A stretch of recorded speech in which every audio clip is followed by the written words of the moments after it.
여호와가 우리 하나님이신 줄 너희는 알지어다. 그는 우리를 지으시니요 우리는 그의 것이니 그의 백성이요 그의 기르시는 양이로다.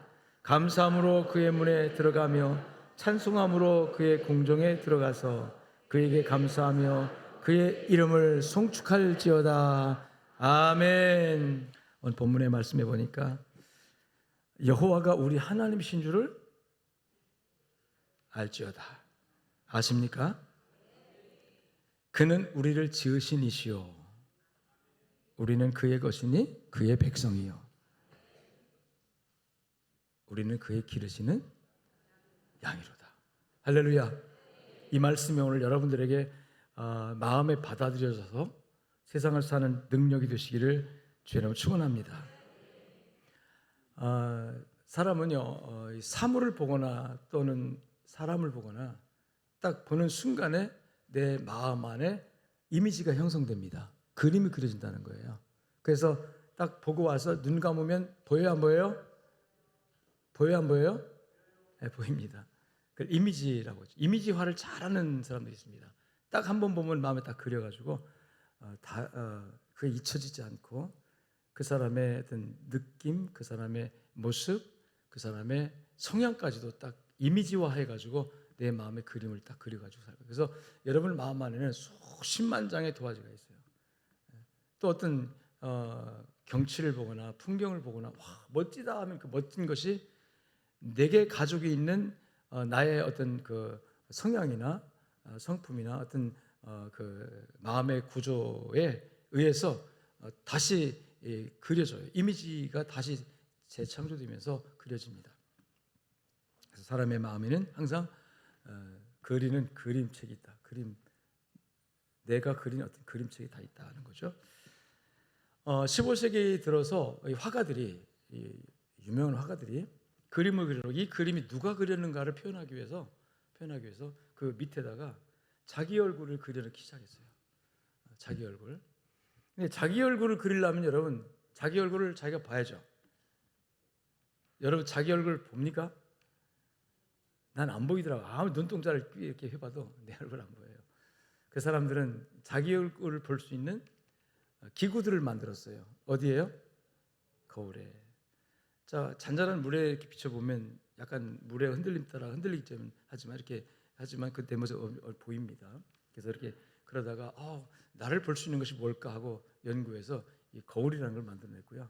옛날엔 청동기 시대에는 구리판을 갈아가지고 딱 문질러가지고 깨끗하게 판을 구리 그 판을 갈아면 그래서 청동 거울이 또 발명되기도 하고 그래서 끊임없이 사람은 자기를 보는 그런 연구를 했고 지금은 너무나도 잘 보죠.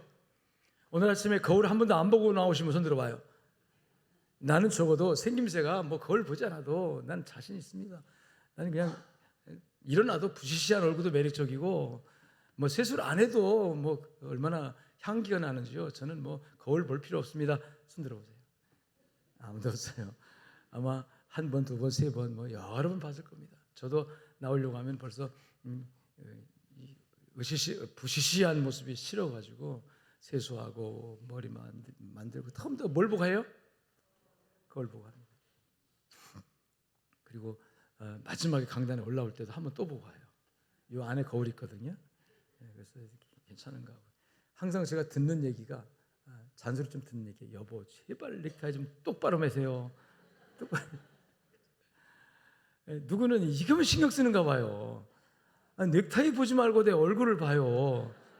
넥타이 보지 말고 강단을 봐요. 그냥 왜 이걸 자꾸 이렇게 된 걸 자꾸 보냐고 이걸. 그래가지고 하도 이야기하길래 이제 좀 신경을 좀 쓰는데요. 그래도 이게 자꾸 삐뚤어져요. 그래서 거울을 보면 나를 보잖아요. 어떤 때는 또 못 보고 올라오면 또 이제 나를 보는 게 또 하나 또 있어요. 뭐냐면 화면에 나와요. 지금도 나오네. 그래서 이거 보잖아. 삐뚤어졌네 이거 하고 이쪽으로 삐뚤어졌다고 생각하고 이렇게 돌리면은 이 반대로 가. 분명히 이쪽 삐뚤어서 이쪽 돌렸거든요. 근데 보니까 저쪽 거울에서는 이쪽으로 가는 거야. 이게 이제 카메라가 잡아가지고 또 비춰줄 때는 반대로 보이시는구나 해서 그랬더니 그걸 알고 이쪽 삐뚤어지면 이쪽으로 이렇게 합니다. 그러면 바로 잡혀 이렇게. 여러분 무엇인가를 통해서 자기를 보고 자기에 관련된 형상을 또 갖습니다. 그걸 뭐라고 하냐면 자화상이라고 해요. 자화상. 이 자화상이 최초로 아까 말한 것처럼 15세기 중반에 화가들에 의해서 이 그림의 저작권을 표시하기 위해서 자기 얼굴 모양을 그려서 밑에다가 조그만하게 이렇게, 지금은 도장을 찍든지 낙관을 찍든지 또는 사인을 하잖아요. 이렇게 자기 이름을 써서 몇 월 며칠 아무개 의해서 자기 저작권을 그렇게 표시를 하는데, 옛날에 그렇지 않고 이제 얼굴 자기 그래서 최초로 자화상, 자기 모습 그리는 그런 이제 그림이 생겨났다고 합니다. 근데 이것이 이제 17세기 들어오면서 자화상이 하나의 그 회화의 그림의 장르로 자리를 잡습니다. 그래서 자기 얼굴만 전문으로 그리는 화가들이 생겨났고, 또는 이제 다른 사람의 얼굴도 그리는 이런 그 전문적인 인물화에 있어서 자화상 그리는 전문 화가들이 생겨났는데, 반센토 빈코가 대표적인 사람이기도 하는데, 자신의 얼굴 모습을 그대로 그려내는 거죠. 자신의 얼굴을 그대로, 그래서 누가 보더라도 그 그림 보면 누구다 이렇게 알 수 있을 정도로. 근데 요새는 여러분 그 자화상 그릴 이유가 없는 게 뭐가 생겨났어요? 사진이 생겨났어요. 다 셀카 찍자 이렇게. 셀카 찍는 것도 현대의 이 그 회화의 셀프 카메라도 자화상의 일부로 그 범주에 집어넣습니다. 그리는 건 아니지만 자기의 얼굴을 표현하는 하나의 셀카도 자화상의 일부분으로 이렇게 이제 그 포함을 시킨다고 합니다. 그런데 이 자화상을 그릴 때 단지 얼굴 표정이나 얼굴 생김새만 그리는 것이 아니라 자기의 이 마음 속에 있는 자기 어떤 것이 나온다는 거죠. 자기 어떤 것이, 자기의 생각, 철학, 그리고 특히 그 마음의 상태. 어두움이 가득한 사람은 자기 얼굴 자화상을 그릴 때 얼굴 어둡게 그린다든지, 근심 걱정이 복잡한 사람은 얼굴 찌그러진 모습으로 그린다든지, 그래서 자신도 모르게 자기 얼굴을 그리는데 자기의 심리적인, 자기의 마음의 모습이 표현이 된다고 하는 것입니다. 그래서 자화상은 단순한 그림을 넘어 나는 누구인가, 그리고 나는 지금 어떤 상태인가를 표현하는 아주 중요한 그 표현 도구가 되었다고 해요. 그래서 심리학에서 여러분 그림 치료라는 용어를 들어보셨어요? 그림 치료. 그래서 그림을 그리게 하면 뭔가 자기 안에 있는 자기의 그림이 나온다는 거죠. 그것이 풍경화든 또는 인물 그림이든, 어린 아이들에게 아빠의 얼굴을 그려라 했더니 아빠를 막 무섭게 생긴 도깨비 같이 그리는 거예요. 그 아빠가 그렇게 생기지 않았거든요. 근데 이 아이는 항상 그 아빠가 무섭게 했어요. 야단치고 혼내고 따뜻하고 친절한 것은 경험이었고, 아빠 하면 무서운 아빠, 이 무서운 아빠의 그림이 딱 마음에 잡혀 있으니까 아빠는 그렇게 그리는 거예요. 그렇게 그려진 그 그림이 평생을 가고, 그렇게 그린 그 그림이 그 사람의 인격을 형성합니다. 그리고 살아가는 데 있어서 성품이 나오는데 온갖 일그러지고 온갖 왜곡되어진 그런 모습으로 나타나요. 그래서 그 사람의 마음 구조, 심령 속에 자화상이 어떻게 그려져 있느냐, 이거를 이제 분석하는 거예요. 이게 심리치료가 그렇게 나옵니다. 이 사람의 자화상에 어떤 그림이 그려요? 내 마음의 도화지에, 내 마음의 그림에 내가 그리는데 어떤 모양으로, 어떤 생각으로, 어떤 모습을 그려져 있느냐에 따라서 이렇게 그 사람의 인격이 형성되고, 어린아이 같은 인격이 형성되는 거죠. 그리고 말이 그렇게 나오고 생각이 흘러가고 또 실제 행동이 그렇게 나옵니다. 그래서 자화상은 굉장히 중요하다는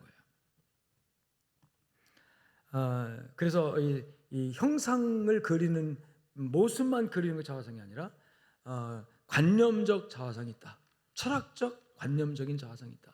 그러니까 심리 상태를 자기 자화상으로, 반고가 그런 것을, 그래서 반고가 그런 자화상은 막 이렇게 삐뚤어진 것, 이게 내 얼굴이라는데 막 입은 이렇게 되고 막 얼굴 이렇게 되고 막 어떤 때는 얼굴은 쪼만하고 입은 이렇게 그리고 그런 그림들이 요새 그림 화가 전문가들이 보면 멋진 작품이라고. 누가 그렸습니까? 유명한 사람이 그렸으니까 유명하게 된 거예요. 그림이 유명해서 유명해진 건지 사람이 유명해서 유명해진 난 잘 모르겠지만, 우리가 그런 추상적인 그림 볼 때는 이것도 그림인가 우리 그러잖아요. 근데도 이 유명한 작가들은 그 그림에 평가를 합니다. 이렇게. 왜? 거기에 철학이 들어가 있어요. 거기에 어떤 생각이 들어가 있어요. 거기에 그 사람의 내면의 세계가 다 들어가요. 그래서 이걸 또 분석하고 이걸 또 해석하고 또 적용을 합니다. 이렇게 우리는 도무지 들어도 무슨 소리인지 몰라요. 모르는데 전문가들도 그렇게 다 읽어냅니다. 자, 그러면 오늘 우리들의 모습은 어떤가? 나는 과연 어떤 자화상을 그리고 있는가? 세상 모든 사람들 가운데는 잘못된 자화상을 그린 사람들이 굉장히 많습니다. 교만하고 오만한 자화상을 그려서 그렇게 살아가는 거죠. 시편 53장 1절에 보니까 이렇게 말씀을 합니다. 어리석은 자는 그 마음에 이르기를, 따라합시다. 하나님이 없다 하도다. 자, 그 마음에 이르기를, 이 말은 뭐냐면 그 마음에 자기의 생각이에요. 생각은 속에서 항상 자기와 대화하잖아요. 자기와 주고받고 하면서 어느 하나의 틀이 만들어지는 거죠. 그것이 철학이 되고 사상이 되는 거잖아요. 이 생각하기를, 따라합시다. 하나님이 없다 하도다. 이 생각을 가지고 있는 사람들은 하나님이 없는 마음의 그림을 그립니다. 마음속에. 원래 하나님께서 인간을 창조하실 때 인간은 얼마나 아름다운 존재인지 몰라요. 멋있고 아름답고 이쁘고, 그래서 하나님께서 좋았더라 좋았더라, 따라합시다. 심히 좋았더라. 얼마나 좋으면 심히 좋았다고 여러분 반복 강조를 하겠습니까? 하나님께서 지으신 만물이 다 좋았고, 그리고 그 안에 이 만물 가운데 우뚝 세워서 창조하신 아담과 하와, 최초인간 아담과 하와가 하나님 볼 때 너무너무 좋았더라. 아멘. 이 아름다움이 오늘 여러분 가운데 있습니다. 우리 가운데 있습니다. 우주 만물 하나님 지은 세계 가운데 있습니다. 하나님께서 심히 좋았더라. 그래서 그 심히 좋은 이미지가 우리 인간에게 그려져야 돼요. 심히 좋은 이미지가 여러분 우리 마음의 사상의 철학에 다 담겨 있어야 돼요. 이 그림을 그리게 하신 분이 하나님이시라는 것을 인식하고 내 마음의 그림을 그려야 되는데, 어리석은 사람은 하면서 말씀이 뭡니까? 그 마음에 이르기를 하나님이 없다, 부정한다는, 하나님을 없다고 해요. 왜 하나님을 부정하느냐면, 여러분 보세요. 부정한다고 해, 하나님 없다 해놓고 그 다음에 나온 말씀이 뭡니까? 부패하여 악을 행하는도다. 이건 뭐죠? 부패하고 악을 행하는 거는 이건 좋은 게 아니거든요. 아름다운 게 아니거든요. 이건 하나님이 그리는 그림이 아니거든요. 원래 하나님께서 최초 인간을 창조하신 다음에 그 마음에 그린 그림은 너무나도 아름다웠어요. 이 세계 우주 만물을 통해서 인간에게 그래서 사람에게 만물의 영장의 지위를 주시면서 이 세상을 여러분 다스리고 정복하고 다스리라는 거지. 정복 다스리란 말이 막 파괴하고 막 지배라는 뜻이 아닙니다. 관리라는 뜻이에요. 이 아름다움을 더 아름답게 극대화시켜라. 인간에게 하나님께 놀라운 지혜를 주셔서 이 아름다운 세상을 관리하고 그 아름다운 세상을 인간이 그려내도록 관리자의 직분, 관리자의 책무를 준 것이 인간의 자격이었고 인간의 지위였습니다. 아멘. 근데 오늘 본문에 읽은 말씀에 시편 53장에 보니까 어리석은 자는 그 마음에 이르기를 하나님이 없다고 단정하는 거죠. 하나님이 없다 한다 그랬어요. 이 한다는 건 없다 하도다, 이 말은 이건 말로 결론이잖아요. 없다고 결론 맺고 말하는 거잖아요. 그 과정에서 이 마음속에 그린 그림이 뭐냐 이거죠. 이게 바로 하나님이 그린 그림을 싹 지워버리고 하나님이 그린 그림을 완전히 왜곡시키고 변질시키고 막 지저분하게 막 낙서를 막 지저분하게 해놓은 다음에 다시 그린 그림이 되었다는 거죠. 그 다시 그린 그림이 어떻게 되어진 것이냐면, 여러분 제3의 존재가 있어요. 하나님 창조주, 그리고 피조물인 나, 그리고 중간에 끼어든 제3의 존재. 우린 그것을 악령이라고 하면 사탄 마귀라고 하고 귀신이라고 하고, 그 귀신과 악령과 사탄의 총체적인 총체적인 지배자를 따라합시다. 사탄, 히브리어로 바알세불, 헬라어로 바알세불, 반역자, 반항자, 이런 뜻인데 이걸 우리는 마귀라고 그래요. 마귀. 따라합니다. 사탄 마귀. 또 좀 쉽게 설명하면 귀신의 왕이죠. 자, 이 하나님이 우주 만물을 지으신 다음에 인간의 마음속에 그려진 이 아름다운 그림이 여러분 이 사탄에 의해서 짓밟혀지고 더럽혀지고, 그래서 인간에게 하나님의 그린 그림이 아니라 이 사탄이 그리는 그림이 그려지기 시작한 거죠. 그래서 인간사의 마음속에 잘못된 자화상이 그려지기 시작하기 한 겁니다. 사람들은 자기의 이미지를 형상화해서 자기 마음의 그림을 그려서 그 그림대로 살아가는데 잘못된 자화상이 그려졌다. 어느 날 이제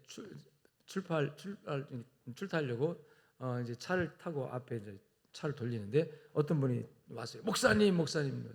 누구신데요? 예, 제가요 지금 배가 고파서 좀 라면주 하나 사 먹고 싶은데 좀 돈 좀 주세요. 그래요. 보니까 말끔하게 입었어요. 양복도 입고 말끔해요. 근데 라면 하나 살 만한 돈이 없어서 어떤 사정이 있길래 배고프다고 하는가. 뭐 돈 달라고 하니까 10,000원짜리 꺼내 줍니다. 그랬더니 주는데 이분이 목사님 제가 10,000원짜리밖에 안 보입니까? 예, 저는 10,000원짜리 본 게 아니고 10,000원 한 그릇이면 라면은 한 그릇 먹겠다 싶어가지고 10,000원 자기가 제시했으니까 저는데 10,000원짜리밖에 안 보니까 하도 어이가 없어가지고 얼마 드려야 되는데요. 알아서 주세요. 그래가지고 하나 더 꺼내서 줬어요. 그 딱 주는데 그때 그게 딱 눈에 두는데 손에 가락지가 껴 있어요. 근데 반짝반짝 빛나는 금가락지가 껴 있어요. 그래가지고 내가 쫀짜나가지고 이미 돈 줬으니까 어쩔 수 없고 그래서 아니 10,000원도 없어서 이렇게 좀 도움을 요청하는 분께서 금가락지를 끼고 계시네요. 막 그랬어요. 그랬더니 이분이 또 뭐 성질 내려고 하면서 막 이렇게 아니 목사님 금가락지도 아니 금반지도 모르고 구리반지도 모릅니까? 그래서 내가 한참 혼났습니다.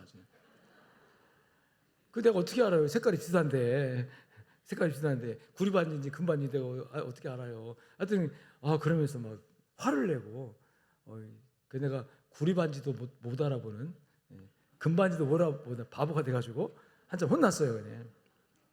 아무튼 뭐 기분은 찜찜했지만 그래도 제 마음속에는 그래도 필요하다고 하니까 베풀었으니까 하나님이 아시리라.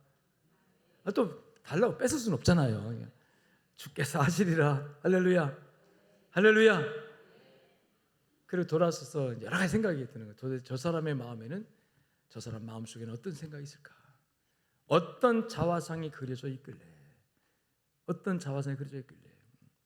저 정도 건강이고 저 정도 나이고 또 저 정도 차에 입은 걸 보면 어디 가도 하루 알바를 해서라도 라면 한 그릇 정도는 먹을 수 있을 것 같은데 어떤 그림이 그려져 있길래 보아하니 우리만 온 게 아니고 나만 찾아온 게 아니고 여기저기 교회마다 다니면 순례하는 것 같아요.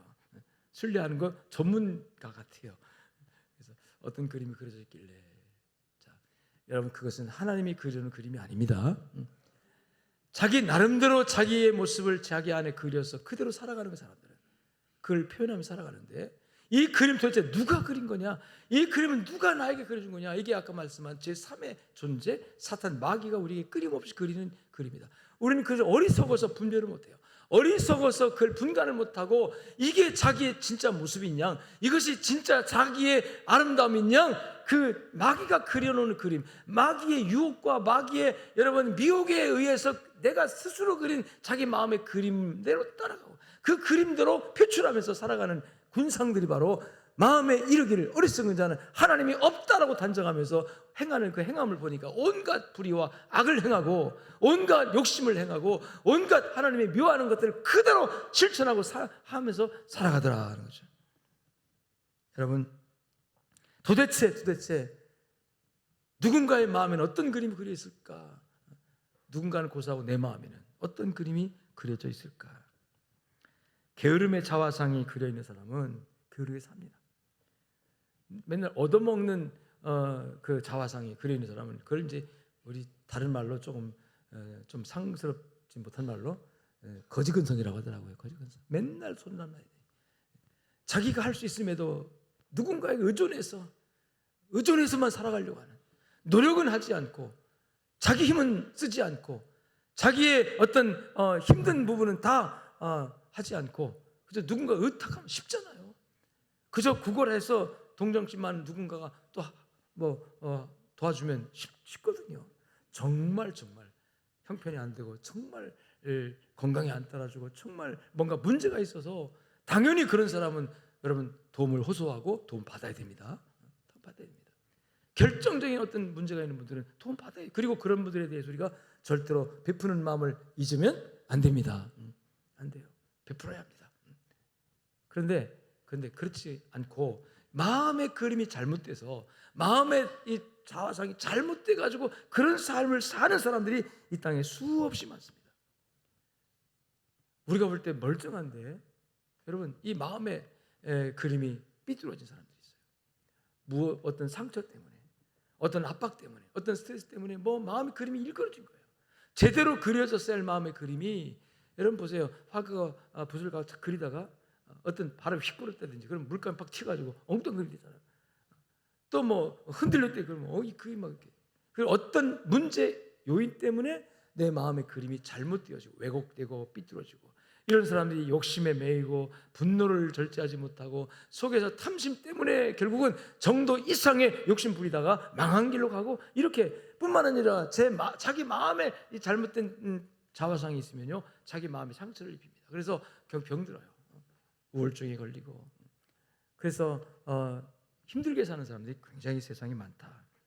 그 이유 중에 하나가 제3의 존재 사탄 마귀. 이 마귀가 이 잘못된 씨를 뿌린 거예요. 아담과 하와가 하나님이 깨끗하게 만든 도화지에 아름다운 그림을 그리면서 하나님을 찬양하고 살아가야 되는데, 근본적으로 여러분 보세요. 그 마음에 이르기를, 어리석은 자 그 마음에 이르기를 어떻게 한다고요? 하나님이 없다. 하나님 없다 하도다. 그런데 하나님께서 지으신 존재가 하나님이 그려놓은 이 아름다운 멋있는 그 마음의 자화상을 가지고 행복하게 살던 그 에덴 동산의 창조의 그 축복에서 어떻게 그걸 알았냐는 거죠. 성경은, 하나님 말씀은 누가 이르더냐 이렇게 말합니다. 누가 너더러 벗었음을 이르더냐, 누가 너더러 내 마음에 그런 그림을 그리게 했느냐, 하나님 분명하게 아담에게 묻습니다. 이 제3의 존재에 관하여 여러분이 아십니까? 우리가 사탄이라고 마귀라고 하는 악한 영이라고 하는 이 3의 존재, 이 3의 존재에 대해서 여러분 부정하면 안 됩니다. 이 3의 존재가 항상 우리 주변에, 우리 곁에 있어서 내 마음의 그림을 완전히 왜곡시키고 내 마음의 그림에 막 하나님이 그린 멋진 그림에, 아름다운 그림에, 그 아름다운 그림 안에서 우리가 행복하고, 하나님 신이 우주 만물이 전부 다 하나님의 그림 아닙니까? 그 그림을 우리가 추상화, 형상화해서 내 마음에 그려가지고 행복하게 감사하면서 하나님 안에서 믿음을 가지고 여러분 살아가야 할 인생들이 근본적으로 하나님 없다고 부정하는 이런 근본적인 여러분 이 그림이 뒤집어 엎어지는 이런 모습을 갖게 되었다고 하는 거죠. 이 왜곡된 자화상을 그리게 만든 사탄의 역사, 이 사탄의 역사를 여러분이요 인식하고 경계할 수 있게 되기를 주님 축원합니다. 지금도 끊임없이 내 마음의 그림을 왜곡시키려고 하는 사탄의 역사가 있어요. 온갖 이 세상의 환경을 통해서, 분위기를 통해서, 문제를 통해서, 또는 사람을 통해서, 누군가와의 대화 가운데서 누군가가 내 마음에 던진 한마디가 내 마음의 그림을 완전히 찢어버립니다. 이 아름다운 그림을, 하나님이 지으신 심히 좋았더라, 하나님께서 너무너무 아름답다라고 말씀했던 우주 만물의 모든 것을 우리에게 관리자로 관리자로 우리에게 맡겼잖아요. 그래서 그것 전부 다 인간의 마음 가운데, 영혼 가운데 아름다운 그림으로 그려지는 거예요. 그래서 우리가 여러분 아름다운 계곡에 가면 아름다운 풍치를 보면 반응하죠. 와, 어쩌다? 그게 아름다운 그림 내 안에 있는 거예요. 조금이라도 하나님의 형상, 하나님의 모양, 이것이 이미지화돼서 내 안에 있는 거예요 지금. 그래서 거기 반응하는 겁니다. 그리고 여러분 왜곡되고 삐뚤어지고 비상식적이고 뭔가 문제 있는 걸 보면 눈살 찌푸려지죠. 그게 정상입니다. 왜? 내 안에서 아름다운 그림이 그려져 있는데 이게 안 맞는 거예요. 그래서 이건 아닌데 이렇게 거부하는 거지. 이게 정상인 거예요. 그런데 사탄은 계속해서 우리 안에 잘못된 이미지를 자꾸 만들어요. 온갖 죄악의 더러운 것으로 여러분 우리 아름다운 이미지를 완전히 시커멓게 만들어가지고 여러분 죄를 보면서도 죄같이 여겨지지 않게 만드는 거. 이게 내 마음에 지금 하나님이 없는 증거고, 하나님이 있지만 내 마음의 그림이 잘못된 증거입니다. 마귀가 그려놓은 잘못된 왜곡된 자화상을 가지고 살지 않기를 주의 이름으로 축원합니다. 삐뚤어지고 왜곡되고 여러분 이 잘못된 흐트러진 이 자화상 때문에, 여러분이요 질서가 없고, 이 사람은 참 질서가 없어요. 옛날 하나님의 창조 질서에 의해서 여러분 아침이면 일어나고 밤이면 자고, 그죠? 옛날 사람은 해가 떨어지면 그냥 잠났어요. 해가 뜨면 일어났어요. 이거 창조 질서에 의해서 우리가 그 질서에 순응하는 겁니다. 근데 지금은 초저녁에도 잠이 안 오고 중간 저녁에도 잠이 안 오고 12시간 넘어도 잠이 안 오고 1시가 돼야 조금 졸리고 2시가 돼야 조금 더 졸려가지고 눕고 3시쯤 잠들어서 해가 중천에 떴습니다. 새 아침이 밝았네. 아무리 해도 10시가 돼도 안 일어나. 11시가 돼서 일어나서 세수하고 12시가 돼가지고 아침이라고 먹고 나가서 또 밤 10시까지 행동하는 것이 여러분 이게 우리 인간의 자아상입니다. 산업화되고 바쁘고 분주하다고 여러분 다 핑계는 있지만 하나님의 창조 질서의 아름다움에서 벗어난, 그래서 온 가지 병들이 우리에게 찾아오고 육체까지도 여러 가지 질병이 찾아오고 마음의 질서가 사라져버리고 하니까 이 무질서가 생겨지는, 그런 무질서가 결국 도덕적 윤리적 무질서로 바뀌어지면서 삶의 무질서가, 여러분 이 도덕적 윤리적 무질서가 생겨지면서 근본적으로 종교적 영적인 무질서로 바뀌면데 그게 바로 본문에 나오는 어리석은 자가 되는 거예요. 그 어리석음의 가장 큰 어리석음이 뭔지 아십니까? 공부 못하는 게 어리석은 게 아니고 사리 판단 못하는 게 어리석은 게 아니고 성경에서 어리석음을 말할 때는 하나님을 없다고 말하는 게 가장 어리석은 거라. 지혜와 지식의 근본은 하나님을 아는 지식이라고 했어요. 아멘. 그를 영화롭게 하고 하나님을 찬양하는 것이 가장 지혜로운 것이라고 성경은 얘기하고 있거든요.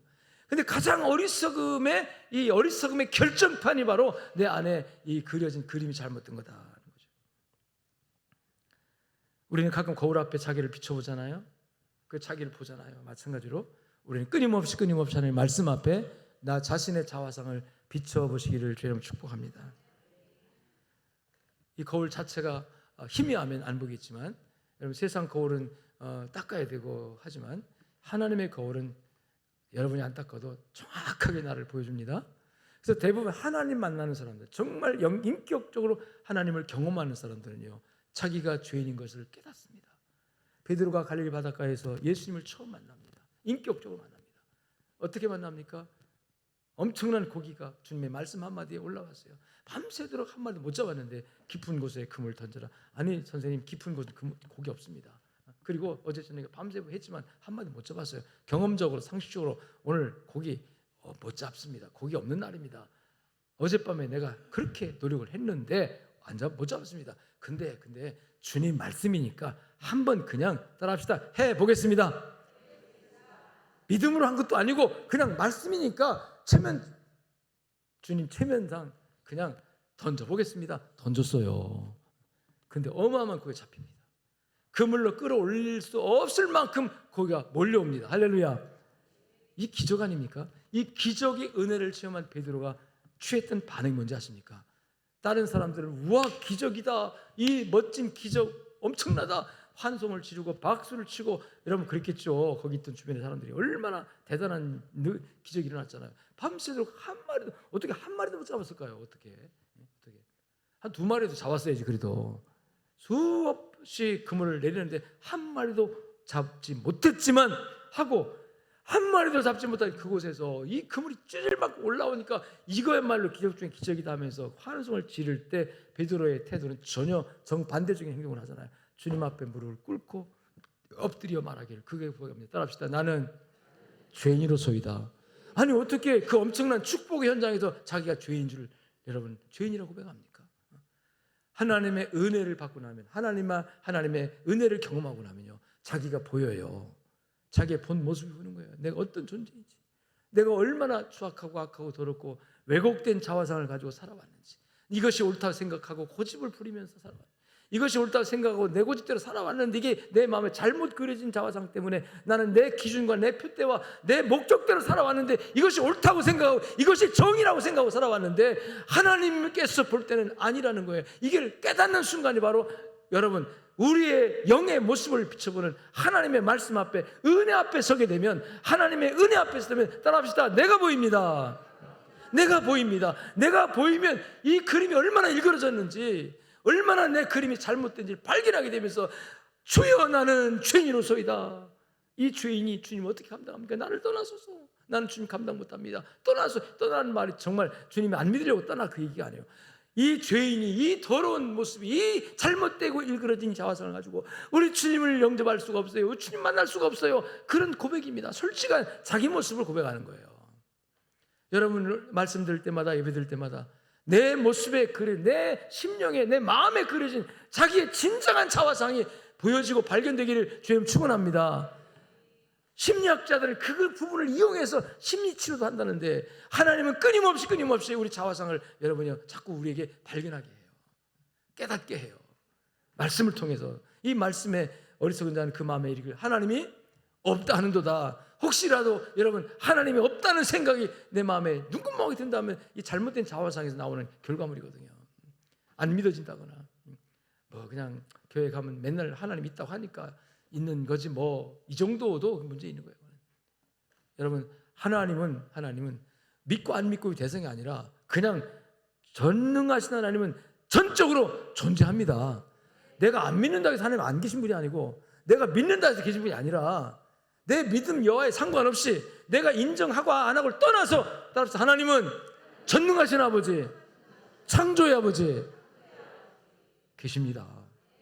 문제는 우리 자신이 문제인 거예요. 우리 자신이 그런 하나님을 인정하지 못하고 믿지 못하고 그 마음에 이르기를 없다고 이걸 생각하고 주고받고 자기 안에 온갖 주고받는 얘기가 없다고 생각하는 거, 그 다음에 그것을 결론적으로 누군가가 얘기합니다. 하나님 없다고 얘기합니다. 그 없다는 것이 사람들이 모이면요 이것이 하나의 학문이 돼요. 이것이 하나의 이론이 돼요. 이론이 모여져 가지고 여러분 학문이 철학이 되고 이것이 하나의 사상이 되고 오늘날 이 세상에 하나님 없다는 주장과 사상이 얼마나 차고 넘칩니까 지금? 얼마나 차고 넘쳐요. 그 대표적인 것이 바로 진화론이라는 거예요. 여러분 어렸을 때부터 이 진화를 가지고 아이들이 교육을 받기 때문에 아무리 성경에서 하나님 계시고 하나님 창조하시고 인간은 어느 날 갑자기 우연히 생긴 존재가 아니라 하나님의 계획과 하나님의 작정 속에서 하나님의 목적을 가지고 하나님의 형상과 모형을 닮았어. 그래서 하나님 자신이 우리의 모델입니다. 다만 하나님은 형이상학적인 존재이기 때문에 우리가 눈으로 보고 손으로 만질 수 없어요. 3차원의 공간을 뛰어넘어 계시기 때문에 우리 3차원이 뭡니까? 우리가 느끼는 이 세상의 3차원이에요. 여러분 점으로 이어진 1차원은 이게 하나의 시간이잖아요. 시간 쭉 가잖아요. 그 다음에 그 공간이 생기면 2차원이 되고 공간과 점이 조합되면 3차원이 되는데 우리 3차원의 공간, 시간과 공간 안에 지금 있습니다. 이것이 우리가 살아가는 이 세상이에요. 근데 이걸 이하학이죠. 형상 안에 갇혀 있는 거죠. 이 형상을 뛰어넘는 존재가 바로 누구다? 하나님입니다. 우리 그걸 4차원의 세계라고 그래요. 이 4차원의 세계, 영의 세계입니다. 이 영의 세계에 존재한 하나님을 이 3차원의 공간에 갇힌 내가 이해하려고 하니까 이해가 됩니까? 안 되지. 그러니까 안 되니까 없다고 말하는 거예요. 눈에 보이니까 없고 만질 수 있으니까 없다고 말하는데 이게 어리석다는 하나님 계세요. 이 어리석은 인생들아, 내가 너의 마음에 그려준 그 도화지에 너의 마음에 그린 너의 최초의 도화지에 무엇이 있느냐는 거죠. 따라서 하나님은 우리 아버지, 창조주. 아멘. 선악과라는 걸 통해서 하는 딱 그걸 우리에게 심어주셨어요. 너는 아무리 만물의 영장으로 지혜가 뛰어나고 이 우주 만물을 다스릴 수 있는 고난이 너에게 주어졌지만 어디까지나 너는 그래도 나의 피조물이다. 그리고 하나님은 누구다? 창조의 아버지다. 이 경계를 우리가 뛰어넘을 수 있어요, 없어요? 없습니다. 뛰어넘을 수. 자식이 아무리 똑똑하고 잘나도 아버지하고 자식하고 자리 바꿀 수 있어요, 없어요? 아버지가 아무리 무식하고 무능하고 죄송합니다. 그래도 자기 없다고 실력 없다고 그래도 여러분 그래도 아버지요. 뛰어넘을 수 있어요, 없어요? 근데 우리 창조주 하나님은 전능하신 분이에요. 우주 만물을 창조하셨고 나를 있게 하시고, 아멘. 그런 하나님을 인간들이 어리석게도 없다고 주장하기 시작한 거예요. 없다고 주장하시. 이 진화론, 이게 무서운 학문입니다. 인간의 어리석음을 가장 이런 진화론적인 사고방식으로 그런 틀에 가둬서 우리 아이들이 잘해요. 교회에서 아무리 하나님이 창조했다고 얘기해도 여러분 그게 안 들어갑니다. 이미 꽉 짜있기 때문에. 그래서 교회는 나오고 또 예수는 믿는다고 고백을 하지만 그 마음에는 진화론적 사고가 꽉 들어차 있고 진화론적 그림이 그려져 있는 거예요. 여러분 그 진화론적 그림 가운데 생물학 교과에서 나오는 그림 얼마나 멋집니까? 인간의 기원하고 설명할 때요, 이 작은 눈에 보이는 아메바라고 하는 이 단세포 생물이 점점 환경에 적응하면서 점점 약한 게 도태되고 점점 강한 것만 살아남아가지고 점점 진화해가지고 지금 이렇게 해가지고 좀 뭐가 됐다? 인간이 됐다고 하는 이 얼마나 멋진 그림인지 몰라요. 궁금하면 도서관 가서 한번 보세요. 진화론의 그 진화의 과정, 인류 진화의 과정을 설명하는 그 그림. 근데요, 이건 학자들조차 웃어요. 왜? 그림이 실제 있는 걸 보였습니까? 상상해서 그렸습니까? 상상해서 그린 거예요. 여러분, 박물관에 가면 공룡 같은 거 보죠? 큰 공룡의 뼈다귀 같은 거 있죠? 제가 유럽에 어떤 박물관 갔더니 공룡이 길이가요, 이 척추 길이가 30m짜리가 있더라고요. 그 거기다 꼬리까지 하면 이게 뭐 100m가, 와, 이런 뼈다귀가 지금 있어. 그러니까 그런 뼈다귀가 있는 걸 가지고 컴퓨터로 상상합니다. 이 크기 이만큼, 꼬리뼈 이만큼, 다리 길이 뼈가 이만큼 됐을 거다. 그렇게 그려가지고 실제 공룡 그림 그려내. 그런 것은 근거가 있는 그림이에요. 그런데 아메바라는 조그만 것이 이렇게 해가지고 처음에 유인원으로 이렇게 생긴 그림이 있다가 털도 복숭복숭하고 그다음에 조금 네 발로 가다가 좀 일어섰다가 그다음에 쭉 꾸정하게 가다가 거기 턱도 이만큼 나오고 그다가 좀 이렇게 직립보행 현대인 이르기까지 단계별로 쫙쫙쫙 그림을 그리는데 얼마나 멋진가요? 따라합시다. 상상의 산물, 추측의 산물, 진화론의 연결고리는 전부 다 상상을 추측입니다. 상상을 추측해요. 그걸 과학이라고 표현하거든요. 과학이라는 건요, 실험과 관찰을 통해서 결과물을 나타내야 합니다. 실험과 관찰. 옛날 황우석 박사가 줄기세포 연구해가지고 대단히 우리나라에 큰 기대를 일으켰었죠. 우와, 줄기세포 이게 이제 이걸 적용하면 이제 암병도 치료하고 이제 사람이 고장난 장기를 다시 줄기세포 배양해가지고 그 장기를 만들어가지고 우와, 이제 획기적인 의료 인간 생명 연재 획기적인 발견이다 해가지고 막 몇십 개월 떴습니까? 근데 그 결과 황희석 박사가 쓴 그 논문을 가지고 여러 번 검증을 했어요. 여기서 한번 해보고. 근데 황희석 박사의 실험실에 됐던 것이 이 다른 박사님의 실험실에 안 된다는 거예요. 안 된다는 거예요. 그래가지고 이 황 박사님의 실험 과정에 문제가 있는 거 아니냐 의혹이 제기되면서 여러 가지 문제가 있으면서 그 논리는 맞지만 실험 과정에서 여러분 검증이 안 되니까 그분이 여러분 어디로 가는지도 모를 정도로 지금 사라졌잖아요. 알기로는 세계 어느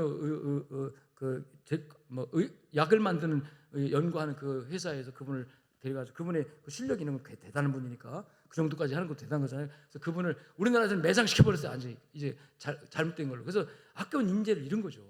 어느 세계적인 인류 기업의 글로벌 기업에서 모셔다가 그분을 연구실을 마련해서 또 연구진에 가고 상당한 발전을 보고 있다는 얘기를 들었는데요.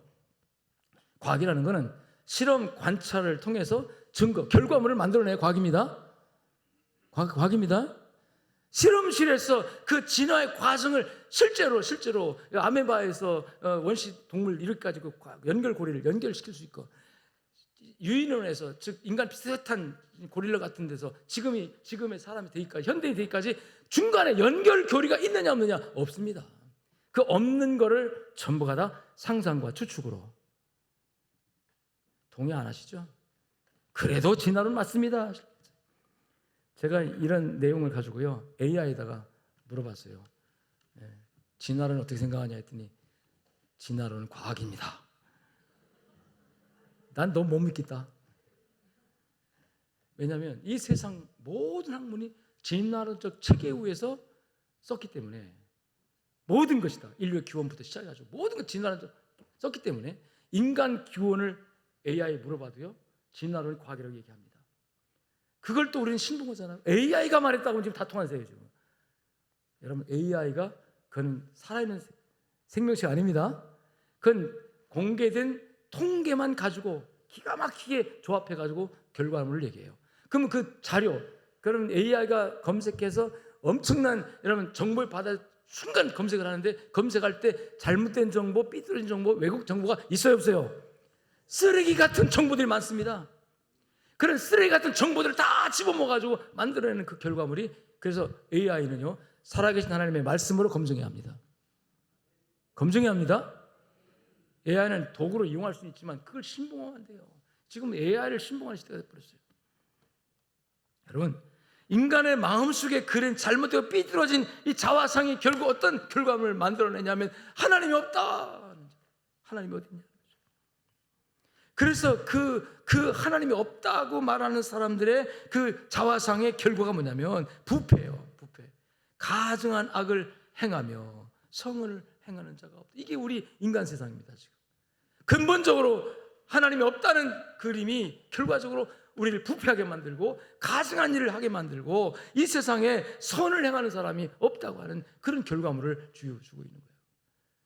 며칠 전에요, 그 뉴스에 보셨는지 알겠지만 우리나라 통계청에서 내년에 인구조사, 지금 인구조사 하고 있습니다. 내년 발표하기 위해서 하고 있는데 우리나라 전체 인구 중 인구가 몇 명이고 인구의 그 인구가 이 가구수를 몇 가구수를 구성하고 있고 남녀 비율을 밀어보시고 그다음에 10대 비율을 매면 이게 전부 다 자세하게 인구 통계를 냅니다. 그래야만이 우리나라 모든 영역에 그걸 가지고 데이터를 가지고 여러분 계획을 세우고 예산을 짜고 또는 뭐 산업화를 이루는데 교육기관에서도 우리 10대가 입학 연령이 금년에 초등학교 들어갈 연령 몇 대 이걸 전부 다 여러분 통계를 내니까 굉장히 중요합니다. 인구 센서스, 인구 조사는 그 나라의 모든 전반적으로 여러분 그 모든 그 계획을 세우는 토대가 되기 때문에 굉장히 중요하거든요. 근데 그곳에 여러분 무슨 결정을 하나 있냐면 이 가정을 통계를 낼 때 지금까지는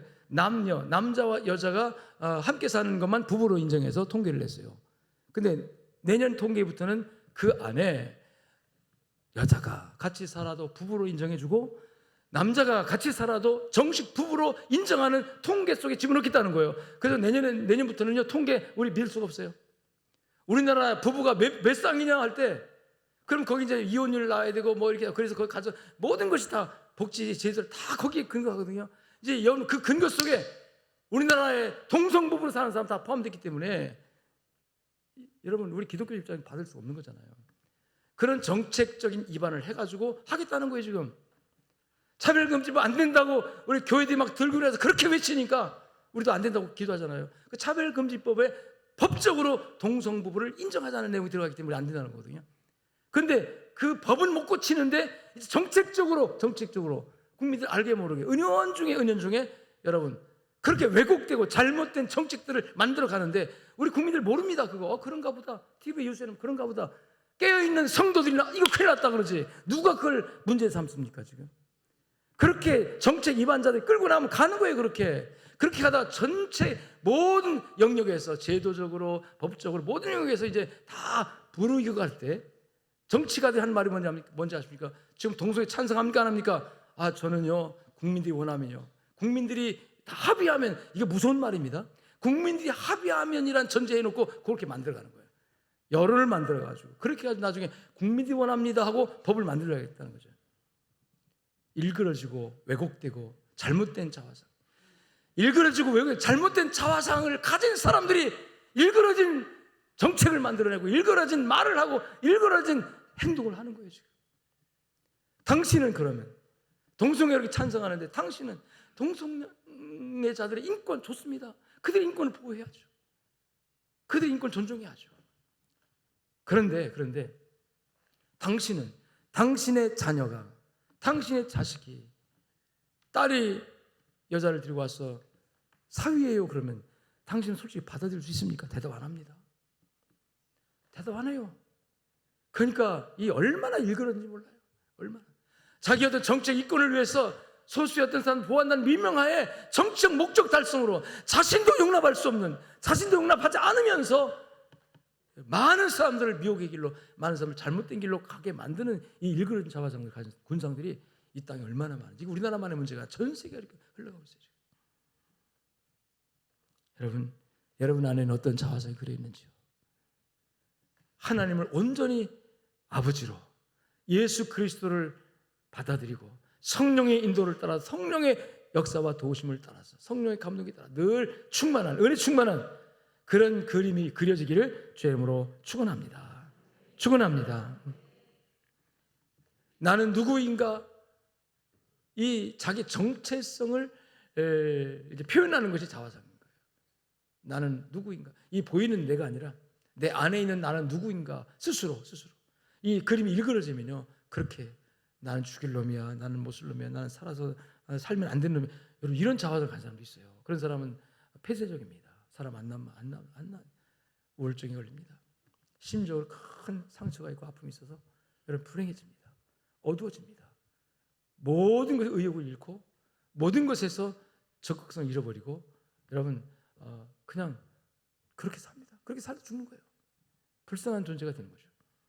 그런데 하나님은 이런 인생들이 그린 사탄 제3의 존재의 마귀가 그린 그 마귀가 뿌린, 예수님께서 비유할 때 그랬잖아요. 이 옥토에다가 하나님께서 정말 밭을 갈고 돌을 제하고 부드럽게 만들고 옥토를 만든 다음에 하나님께서 씨를 심었는데 오늘날 가보니까 여기에 씨만 난 게 아니라 그냥 잡초가 오져가지고 종들이 와서 보고합니다. 주인님 우리가 좋은 밭을 만들고 씨를 뿌렸는데 씨도 났는데 가보니까 막 잡초가 오졌던데요. 이게 무슨 일입니까? 했더니 주님 뭐라고 말합니까? 마귀가 덧뿌렸구나. 누가 덧뿌렸어요?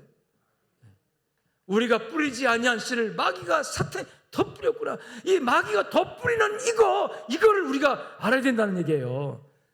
하나님이 살아계시고 하나님이 우리 아버지라면 하나님과 나와의 관계를 이간시키고 하나님 나와의 관계를 여러분이요 완전 적대적으로 만들려고 역사하는 에덴 동산에서부터 역사하는 이 사탄이 마귀가 지금도 존재한다는 거 믿으시길 축원합니다.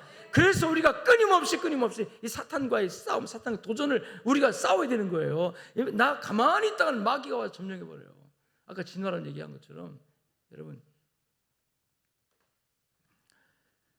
진화론이라고 하는 이 쓴 뿌리가 이 인간들의 마음을 확 사주었기 때문에 모든 거기에 맞기 때문에 하나님이 온전 진리가 들어가지 않는 거예요. 그래서 결과적으로 인간 세상이 이렇게 추악하고 악하고 무질서하고 물론 이제 경제가 발전하고 산업화가 잘 이루어지면서 편리한 이 도구들이 막 많이 발전하면서 겉모양으로 볼 때는 천국 같잖아요. 이 세상 얼마나 아름답습니까? 얼마나 좋은지 몰라요. 인위적인 아름다움도 굉장히 아름답습니다. 여러분 두바이라고 하는 섬에 가면요, 거기 완전히 그 사막이었거든요. 그 사막이 일궈놓은 천국 같아요. 저도 전에 그 선교직 가다가 한번 잠깐 그 경유지여서 몇 시간 남아가지고 나가가지고 쭉 한번 돌아보니까 그때만 하더라도 그때 개발 초기인데도 불구하고 완전 천국같이 됐어요. 겉모양으로는 세상이 아름답고 천국 같은데 그 안에 살아가는 인간들의 군상들의 모습은 얼마나 추악하고 악한지요. 얼마나 추악하지.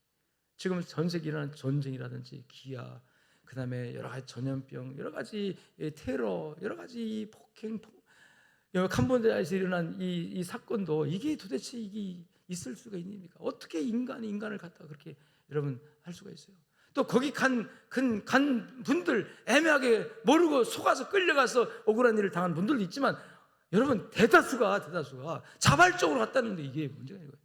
여기만 문신한 사람들이 자발적으로 한 달에 2천만 원씩 수입이 보장된다고 하니까 그 욕심에 끌려가지고 돈을 목적으로 갔잖아요.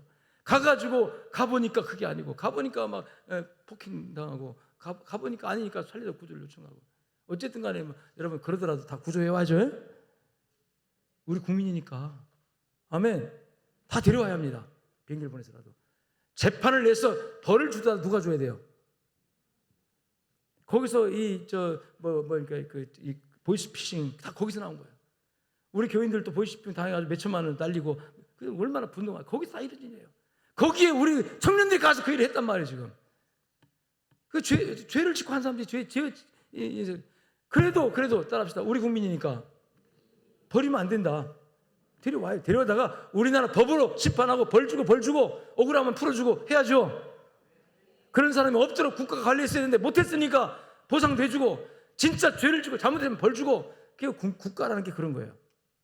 그런데 여러분 그걸 떠나서 그 자체만 가지고 인간들이 얼마나 악독하고 얼마나 여러분 34살밖에 안 되는 친진가 그 프린스 기업 회장이라는 사람 그렇게 수많은 사람들을 여러분 더러운 악의 속을 해서 여러분 그렇게 해가지고 자기는 어떤 부귀영화를 누렸는지 모르겠지만 지금 도망가가지고 어디 있지도 않다고 하는데 여러분 이게 인간 세상이에요. 이 악하고 더럽고 추한 세상. 그 속의 일부분으로 지금 내가 살아가고 있는 거예요. 나도 그런 환경과 여건이 주어지지 않아서 그렇지. 나도 그런 악덕 기업의 사장이 될 수 있고, 나도 악한 정말 그런 사람의 모습이 될 수 있는 가능성이 이미 마귀가 끊임없이 욕심으로 나에게 혈기를 나에 불어넣고 끊임없이 사리 판단 분명하지 못하게 만들어서 인간의 잘못된 그림을 내 안에 그려놔가지고 여러분 우리가 불행하게 살도록 하는 것이 사탄의 역사고, 그런데요 중요한 건 하나님께서 이런 세상을 따라합시다 다 지워버리고 다시 새로운 그림을 그리기를 원하시는 분이에요. 아멘. 이사야 43장에 보니까 25절 44, 25절 보니까 하나님께서 여러분요 우리 모든 죄를 더러운 것을 따라합시다 도말하시고, 43장 45절 말씀, 나 곧 나는 나를 위하여 내 허물을 따라합시다 도말하는 자니 내 죄를 기억하지 아니하리라. 도말이 뭔지 아십니까? 도말? 지운다는 뜻이에요. 싹 지운다는 뜻이에요. 이 더러운 내 안에 잘못 그려진 불신앙의 그림, 잘못 그려진 인본주의적인, 잘못 그려진 오만 일그러지고 어그러지고 삐뚤어지고 찢어진 내 마음의 그림, 원래 하나님이 그렸던 모습을 다시 복구시키려고 하는 것이 하나님의 역사예요. 그래서 예수 그리스도를 우리에게 보내주시고 그 예수 그리스도가 십자가에 흘리신 그 피로 따라합시다 우리의 모든 더러운 그림을 깨끗이 지우시고, 이 도말이라는 말이 지운다는 뜻이거든요. 덧칠해서. 여러분 이 벽에 더러운 낙서가 있는 화가들은요 그냥 그림 안 그립니다.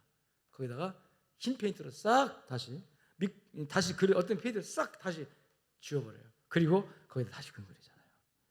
오늘 하나님께 성령께서 여러분 가운데 역사하셔서 여러분 마음에 그려진 이 사탄이 잘못된 이 일그러진 우리 마음의 그림들을 싹 예수의 피로 지워주기를 주님 축원합니다. 누구든지 예수 그리스도 앞에 서서 내 그림이, 내 마음의 그림이 잘못됐다고 인식하고 깨닫고 하나님 나는 죄인입니다라고 고백하고 여러분 주님 앞에 내 자신을 그대로 그려진 모습 그대로 내놓고 회개하고 엎드려질 때에 우리 하나님께서 성령을 보내사 성령이 오셨네, 성령이 오셨네, 성령이 오셔서 싹싹 지워주는데 지우는 재료가 여러분요 예수의 피입니다. 그 피로 우리 모든 죄와 허물을 깨끗이 따라합시다 도말하시고, 그리고 성령께서 다시 새롭게 변화된 인격을 통해서 여러분 마음의 그림을 다시 그리기를 원하고 계신 줄로 믿으시기를 축원합니다. 그래서 다시 그려지면 아까처럼 어리석은 자가 되지 않아요. 오직 하나님을 아버지로 섬기고 예수를 구주로 영접하면서 오늘도 살아가는 세상이 악하고 우리를 유혹하고 미혹하는 제3의 존재 사탄이 엄연히 지금도 우리 앞에 존재하고 또다시 내 안에 악하고 더러운 그림을 그리며 또 내 마음의 그림을 일그러뜨리기를 원하고 있기 때문에 거기에 물들거나 거기에 유혹되거나 거기에 휩쓸리지 않고 여러분 온전한 마음으로 성령의 능력을 의지해서 믿음을 지키며 신앙을 지키며 나가는 거. 세상에 누가 뭐라고 해도 하나님 인간을 하나님 만들었다 주장하고, 아멘 아멘. 어떤 아이가 그런 간증, 자기 학교 시험 생물학 시간에 시험을 보는데요 진화라는 문제가 나온 거예요. 내가 이거 내 양심에 믿음을 쳐버리면 점수를 5점을 더 맞고 내가 이거를 포기하면 5점 못 맞는데 내가 진화론을 어떻게 내가 이 답을 쓸 수 있는가, 진화론이라고 할 수 있는가. 그래서 기도하다가 주님 나 5점 포기하겠습니다. 할렐루야. 할렐루야. 그런 용기의 사람들 우리가 만들어내야 되지 않겠습니까? 어떤 손해가 있더라도 믿음을 지킬 용기의 사람들, 이게 자기 마음에 성령으로 그린 새로운 자화상이 딱 그려진 사람은요 그런 용기를 냅니다. 용기래요. 아멘.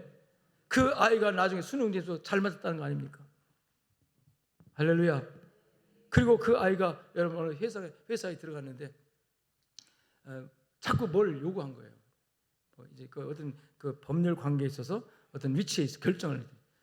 자꾸 민원들이 와서 돈 갖다 주고 이렇게 하면 그게 가져.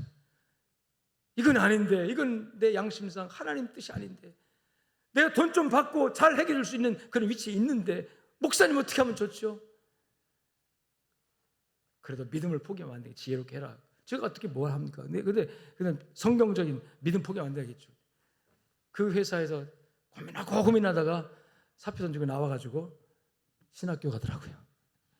그래서 주의 종이 돼가지고 열심히 목회하는 하나님의 귀한 일꾼이 있는데요. 여러분 우리 시대에 정말 하나님이 내 마음에 그리는 도화지에 성령을 통해서 하나님 원하시는 아름다운 그림을 그릴 수 있는 성도들 되시기를 주님 축원합니다. 그런 자녀들을 만들어내고 그런 청년들을 만들어내야 되는 것이 우리 삶이에요. 아멘. 자, 우리는 하나님의 창조물입니다. 아멘. 이 하나만 가지고도 우리가 얼마나 여러분 하나님의 뜻을 이루는지 몰라요.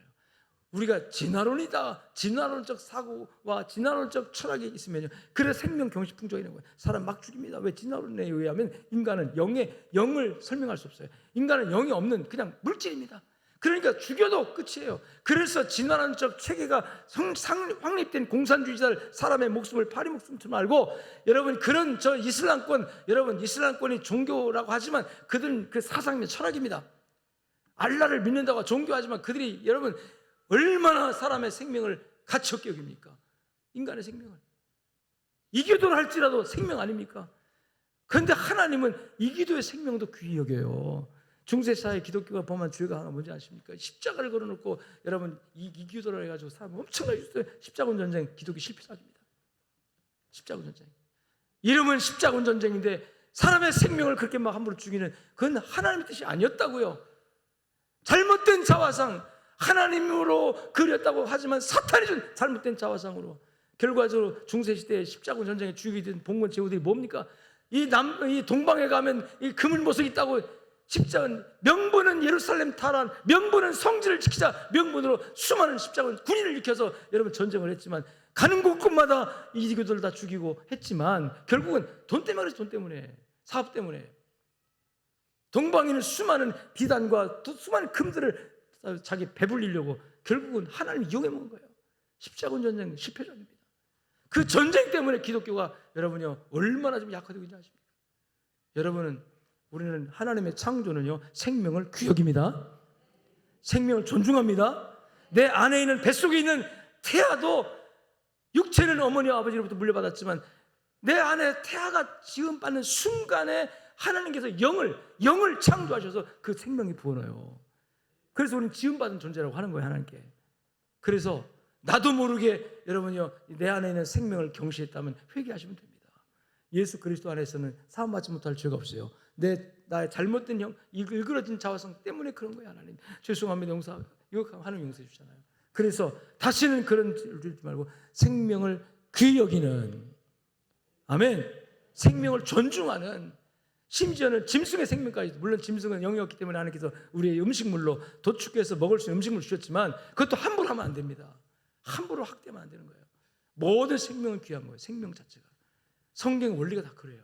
그래서 하나님의 주신 성결하고 거룩하고 질서 있는 여러분 하나님의 모양과 형상을 닮은 자화상을 예수의 십자가로 잘못된 거 다 지워버리고 하나님 지워주셨어요, 우리 안에. 그리고 다시 그리는 새로운 자화상이 그려지는, 그래서 하나님의 사람으로 당당하고 하나님의 사람으로 멋지고 하나님의 사람으로 정말 긍지있고 자부심 있고, 제가 항상 누군가 나에게 잘못할 때 여러분 그 잘못한 것 때문에 괴로워하고 낙심하고 원수 갚으려고 분노하고 그러지 말라.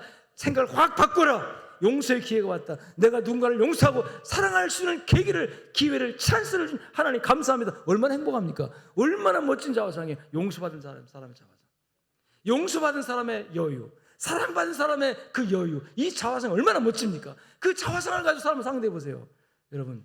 그래서 주님이 원수를 사랑하라 하신 거예요. 여러분 안에 새로운 그림이 그려지기를 주님 축원합니다.